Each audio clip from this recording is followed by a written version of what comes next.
ஆன்மீகன்றது வந்து உங்களுக்குள்ள போய் மூச்சை வச்சு பிடிக்கிறது. தெய்வீகம்னா உடலை வச்சு பேசுறது. அதான் ஆன்மீகம்னா என்ன?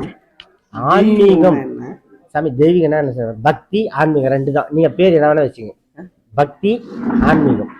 பக்தின்றது உடல், ஆன்மீகன்றது உயிர். இது கண்ணுக்கு தெரிஞ்சு எல்லாரும் கும்பிடுறது பக்தி. ஆன்மீகன்றது உனக்குள்ள போய் உன்ன தேடுறது. உனக்குள்ள போய் உன்ன தேடுறதுன்றது அவன் சாதாரண. ஆமா, ஆன்மீகம் அதாவது உனக்குள்ள இருக்கிற பொருளை நீ தேடனா ஆன்மீகவாதி. உனக்குள்ள வேலைக்கு வெளியே வேசதெல்லாம் தேடினா பக்தி. அது வந்து இது வந்து உதவாது, இது வந்து உதவும்.